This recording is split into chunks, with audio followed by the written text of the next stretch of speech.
We need love if there is going to be any reform within society. Not selfishness, not greed, not thirst for domineering, but love is the foundation and the cement of the Christian society. One who destroys the family is digging away the moral foundations on which society has been established as a moral institution.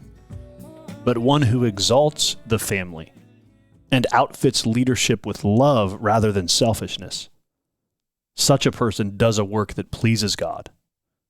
For God is love, and love is the law of his kingdom. That paragraph, friends, is the end of chapter 9 of Herman Bavinck's book, The Christian Family. Welcome to another episode of the Wednesday Conversation. I'm Bob Thune, and I'm here with Pastor Dusty White. And on Wednesdays, we sit down, usually with a couple other friends who aren't here today. Yeah, they left. To talk about how the gospel of Jesus Christ connects to the questions and issues of everyday life. This is Third Wednesday Theology, and we've been working our way through Herman Bavinck's work titled The Christian Family. And this week we want to tackle chapter 9, which is titled by Bavinck, Family and Society. And that quote you just heard is sort of how he ends the chapter. And so we're going to summarize a little bit of his work and just take a couple jumping off points as a chance to talk theologically about the family and its implications. Before we get into the heart of our conversation about Bavinck today, I want to read a response from a listener that I got this week, Dusty. I was like, You know what, that might be a fair point. I might need to own that a little bit. Listener Helen wrote in about episode 446, Does De-Churching Begin at Home? And she said, hey, in hindsight, this podcast was helpful. I can see some of this happening in our own home with one adult child who walks faithfully with the Lord and two who do not.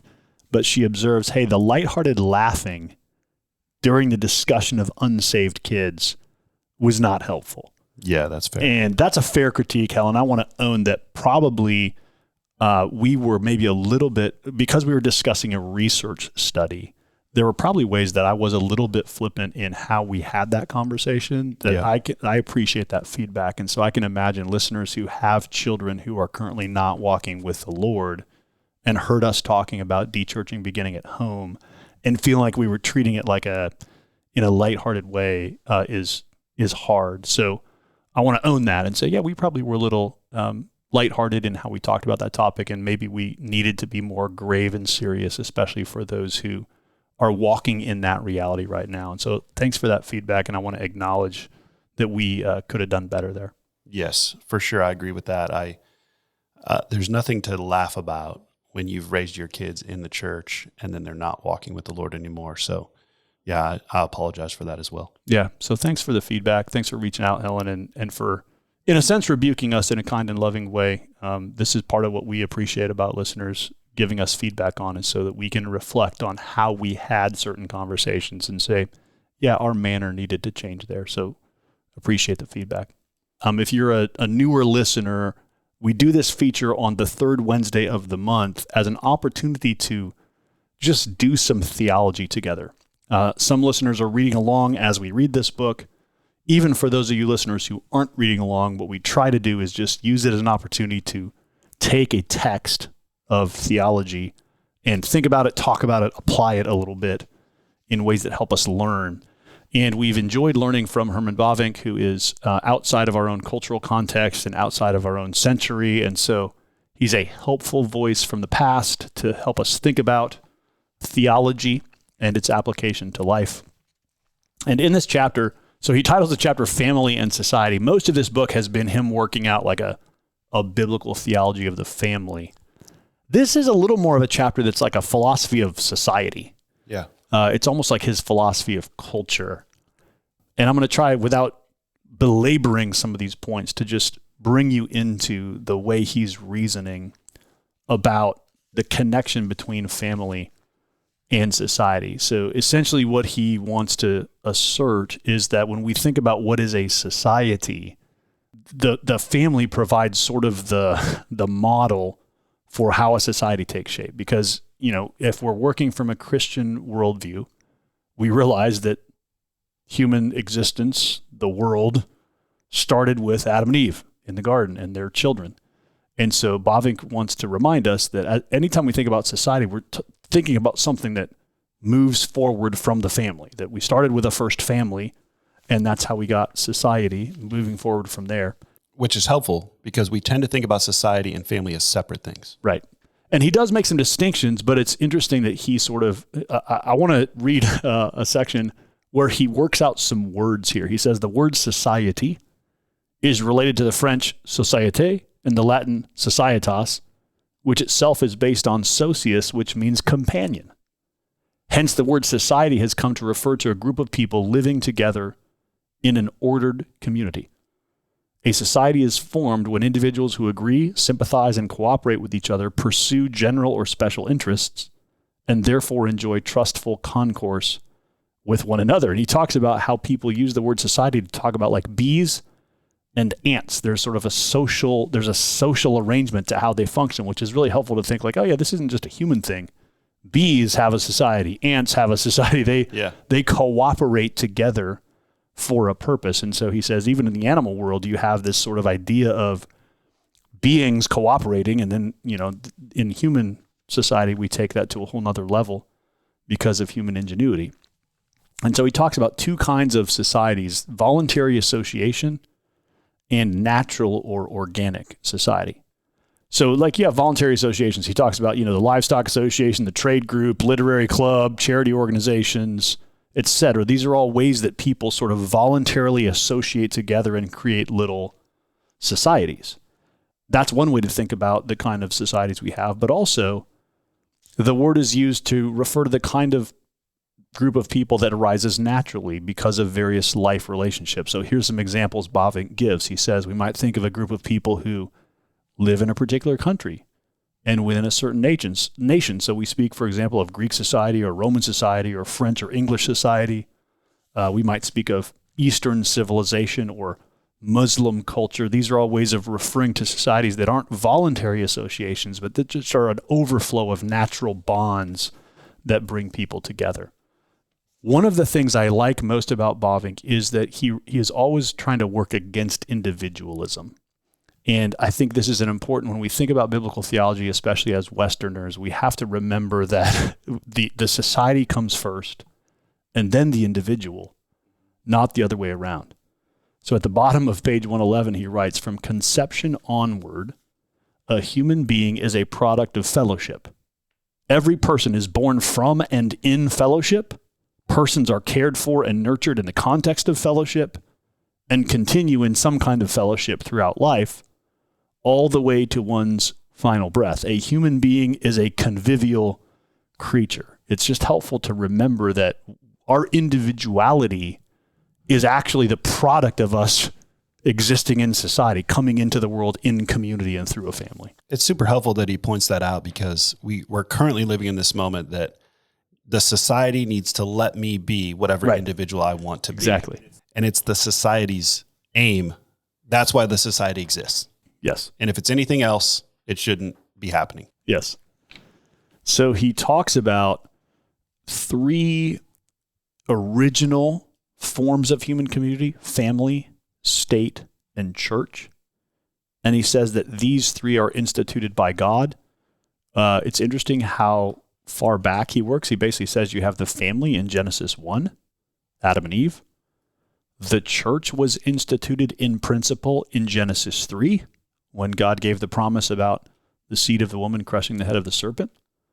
And the state was instituted in principle in Genesis 9, with the right that God bestowed upon mankind after the flood.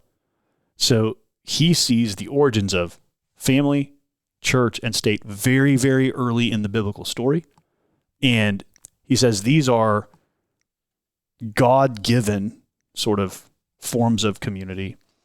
A society, however, requires not just sort of those basic forms of human community, but also what he calls economic relationships, right? When people are trying to live together and sort of cooperate together toward greater good and exchange goods with one another and so forth. And so he would consider society to be something that has developed as human culture has developed, and it's not exactly the same thing as family, church, or state. He sees society as something a little fuller and a little broader and sort of downstream from those original institutions that God created.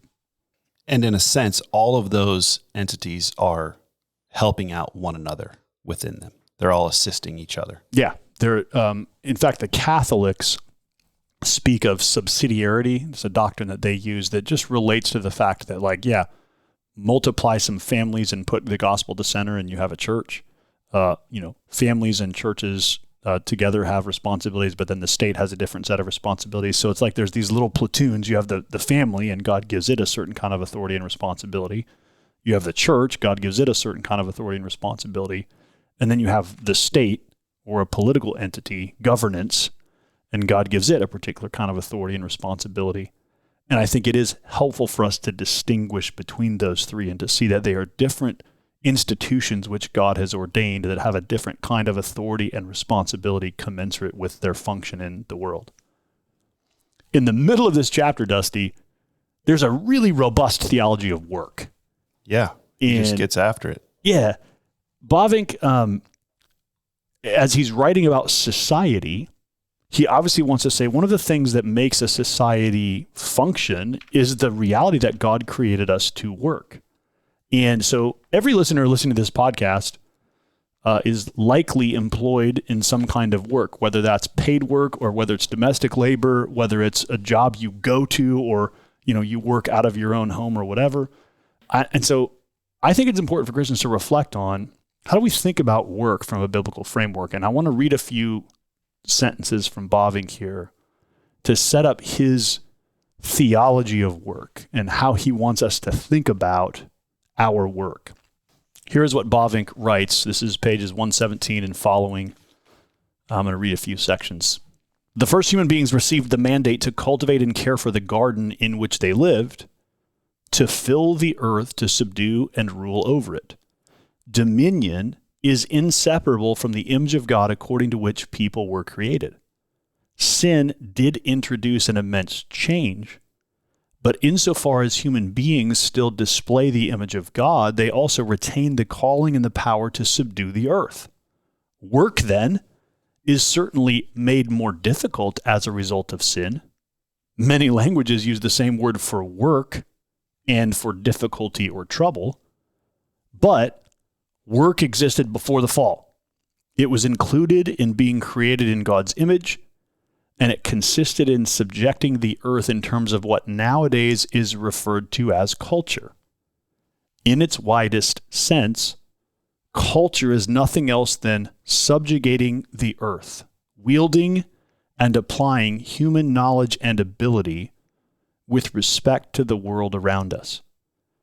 The Reformed tradition, I'm not quoting Bavinck anymore, this is just my observation, but the Reformed tradition draws a tight connection between the cultural mandate of subdue the earth and the idea of human productivity, the cultures that we build. The way my seminary professor used to say it, that I think I've mentioned on this podcast before, is when God told Adam and Eve to fill the earth and subdue it, he intended for them to split the atom. Like that, He had in mind science and technology and all the sort of human creativity and productivity that we have come to do over the course of human history.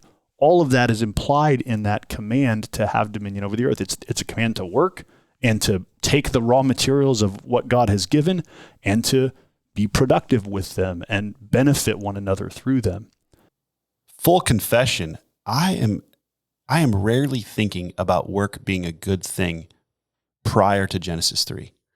Like, you reading that right now reminds me that work is a good thing, and I have the privilege of enjoying what I do.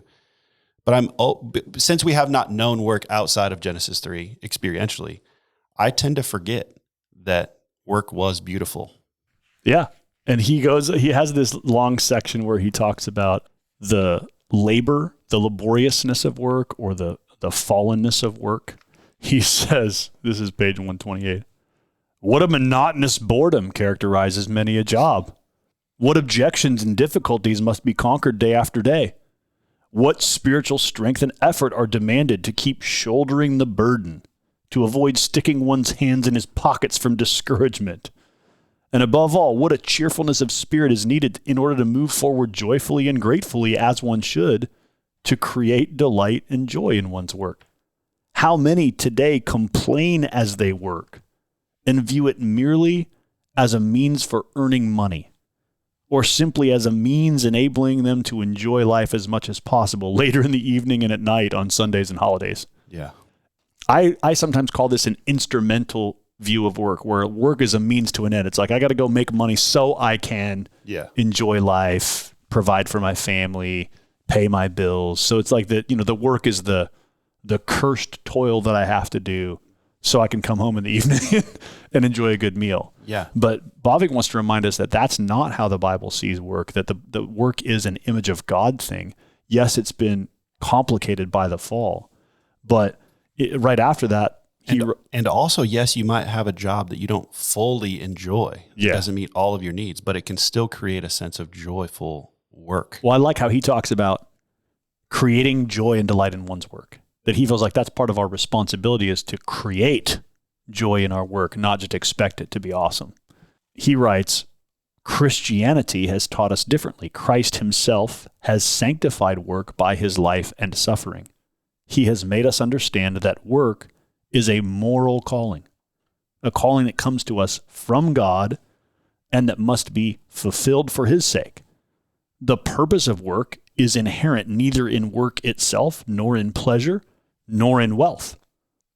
All work, including the least and most simple, is once again a source of joy only when we see it as a divine calling that has been assigned to us as our task here on earth. So there you see him connecting the doctrine of the image of God with how you feel about your work on a Tuesday afternoon. Right. He's like, you know what? The only thing that's going to help you see your work as meaningful is if you realize it's a divine calling, it's something given to you as part of being made in the image of God, and you have a responsibility then to go enjoy it as best you can and do it to the glory of God, as Colossians reminds us. And there's oftentimes that everybody in their work has certain stuff that they probably like or don't like. And we tend to think that we have the right to complain about the stuff we don't like. And instead, I think all of the last couple minutes of this podcast, they're confronting me on just like certain busy seasons of the church or certain uncomfortable things that we just have to lead through or engage or whatever. Like, maybe you haven't had a significant day off or whatever. Who cares? Like, enjoy it. It's for the glory of the Lord. Like, press in. Also, he talks about how family motivates work. This is a theological point Bavinck makes, but it's also a sociological point in the sense that I've heard a lot of researchers talk about this. If you go study the demographics, if you go do a measurement in society and basically say, if you take the highest wage earners, what tends to be true of them? You would think like, well, it's the real driven people who like are single guys and they work on Wall Street, or they're single women and they're giving their whole life to their careers and they're trying to make $1 million. Actually, statistically, the highest wage earners are fathers with big families. You know why? Because they got to feed a lot of mouths. That's right. And there's something about having a family and having to provide for them that does spur us to work. And we talked about that a week or two ago on the podcast. And so he says, Bavinck writes, through the family, God motivates us to work. Through labor, he equips us to survive not for the sake of satisfying our lusts, but for the sake of providing for our family before God and with honor, and also to extend the hand of Christian compassion to the poor. So notice how he isn't just a nuclear family guy there. He's saying also part of our calling is to extend compassion to the poor, and the reason we work is to provide for our family's needs and to extend grace and generosity to the poor.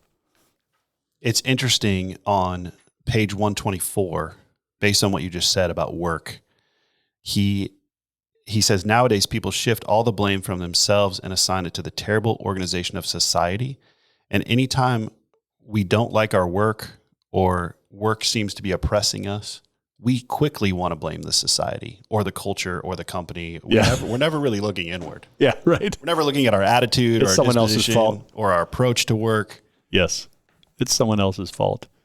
And you see Bavinck here really building out, I think, a healthy theology of work and starting from this idea of being made in the image of God. Then what he connects that to, and if you've been listening along on Third Wednesday Theology, you won't be surprised by this. You've learned by now that Bavinck is not a socialist. He's very suspicious of government attempts to sort of enforce some kind of mandatory equality across a society, because he realizes that never works.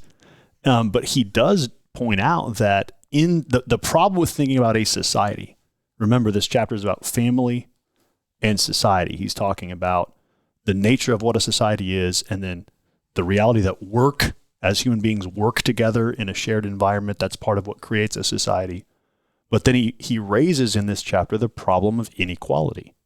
He says, of course, there are numerous abuses in society that nobody wants to defend. But one must not forget that those abuses have hardly existed only in our current society alone, but in all times and places, and often much worse than now. One of the good apologetic things Bavinck does is he always says, hey, let's make sure we keep in mind where else have these problems existed? Yeah. And he wants to point out the problem of abuses and the problems of inequality and poverty and such. Those exist across all time and all places. And so it's really naive to blame them on one economic system or one cultural value. These things are pervasive. But he mentions, and remember, he's writing this book at the beginning of the 20th century. So we're 40 years removed from the dawn of Marxism. We're before the Russian Revolution. For the rest of the 20th century, the biggest specter on the world stage is going to be Soviet communism and arguably also National Socialism in Germany. But those two movements together are going to define most of the social unrest and political upheaval of the 20th century. And Bavinck seems to anticipate that coming. He's writing as Marxism is sort of becoming more and more ballyhooed in society. And so listen to what he raises related to inequality, and then how he sees the solution that socialism is trying to apply, and then how he disagrees with that solution and proposes a biblical one.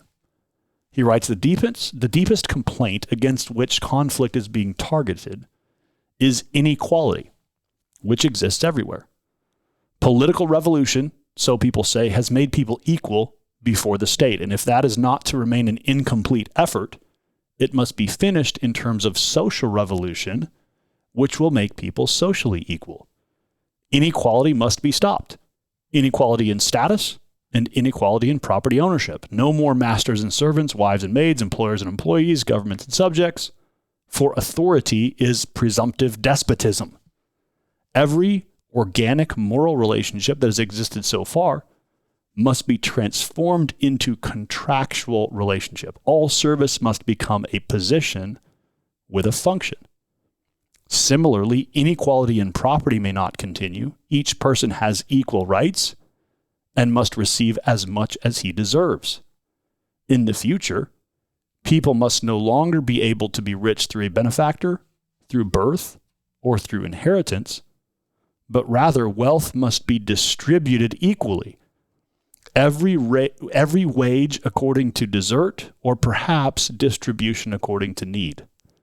So that's the basic framework of Marxism, is that what we need to do is distribute wealth equally across society, get rid of wealth that's based on inheritance or birth or benefactor, and spread everything equally across society. That was exactly the attempt that the communist revolution made in Russia. Right. And that currently continues to exist in communist China.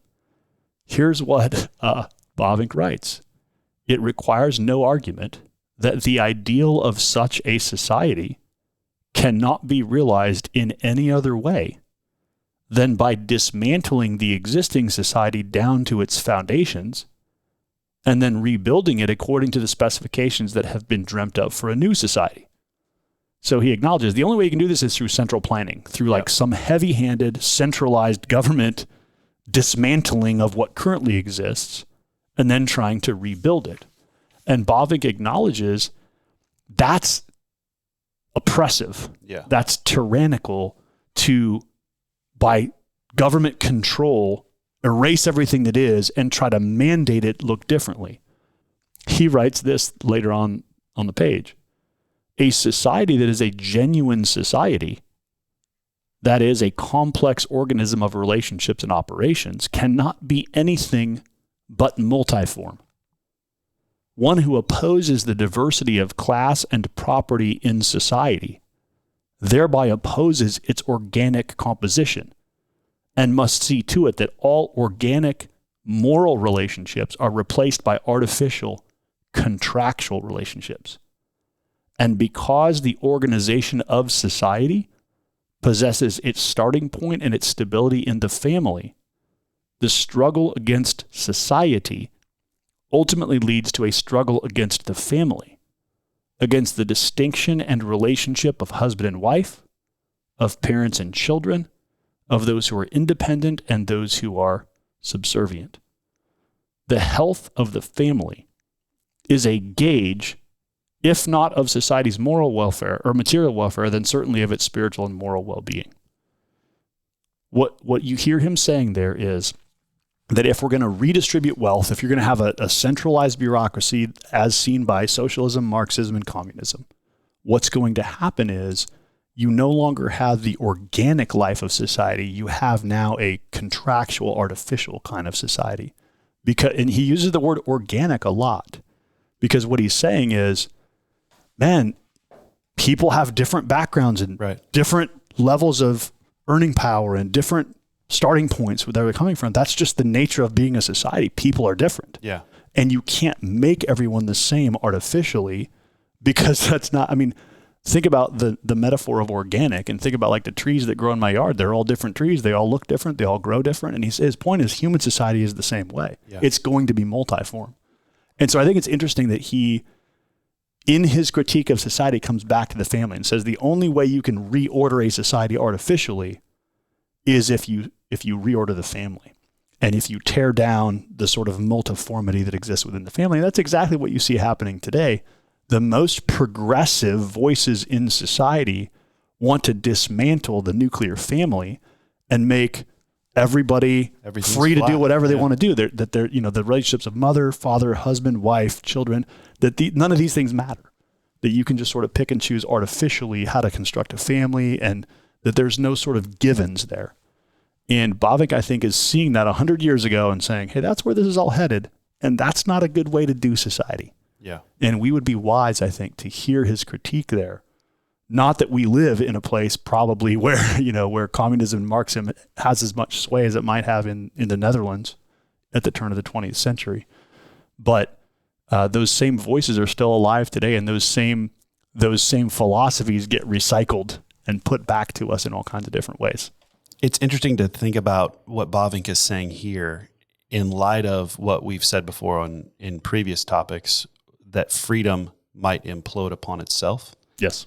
Because that's also kind of where he's headed here, or what he seems to be saying. If you begin with the individual and not the family, then your starting place is the wrong place. Yes. The final thing I want to mention here that Bavinck keeps bringing us back to in this book in ways that are a little uncomfortable for many modern listeners and readers, and yet there is a wisdom in what he's doing. He comes back to the differences between men and women. And he says on page 127, by nature, the man has a different disposition, different needs and inclinations, and a different calling than the woman. No theory or law can erase this difference, which is grounded in creation. And the stereotypes he draws here are factually true by social science. Bavinck might take them in directions that don't feel very 21st century to us, because he talks a lot about the woman's sphere being the home and the man's sphere being like working outside the home. Right. That might sound like 1912 because it is. But what he does not want to get away from is that in general, men form their relationships shoulder to shoulder. Yep. By working in a common cause. This is why some of the deepest relationships that you find among your fathers and grandfathers' generation are we fought in Vietnam together, or we worked at the same job together for 40 years. It's just men tend to be shoulder to shoulder kinds of bonders, if you want to call it that. Whereas he points out that women tend to make their relationships face to face. They are more oriented toward the kinds of deep, familial relationships that create a family culture. And so he keeps coming back to that because to him, that's part of the important difference that we can't flatten, that there are actually differences in how men and women form relationships and sustain relationships. And so when you think about a husband and a wife, those two roles are not interchangeable, and a family needs both. And men and women have different relational capacities and aptitudes and inclinations. And Bavinck wants us to say, that's great, that's good, that's how God made us. Let's not pretend that we ought to flatten those or try to erase them. And I like when he brings us back to those sort of implicit, hardwired differences. This is one of those questions that people always disagree about. I was like, what's the difference between men and women? You could have 100 conversations about that and learn 100 different answers. But Bavinck wants to say there is something very deep and relational about how men and women tend to function in society and in relationships that does speak to the difference in how we're made, and then therefore in why both men and women together are needed to form a healthy family, and why God, when he built the family, gave a husband and a wife, a father and a mother, because they're different. Going back to those three places of family, society, and church, all those distinctions are needed in all three of those spheres. Yes. And, that's important for us in a modern world that wants to obliterate those distinctions or flatten them. It's important that Christians unapologetically raise those distinctions, say, yeah, it's good that God has made us different, that there are two sexes and that they are wired differently and designed differently, and that only in their complementarity and mutuality do we see the fullness of the image of God displayed. As we always say, the goal of this podcast is to equip our own church for discipleship and mission. And so if you are a Christian or a church leader in another context, thanks for listening in. We pray that our conversations here might be helpful to you as you minister in your context. And thanks for listening. We'll see you next time for another episode of the Wednesday Conversation.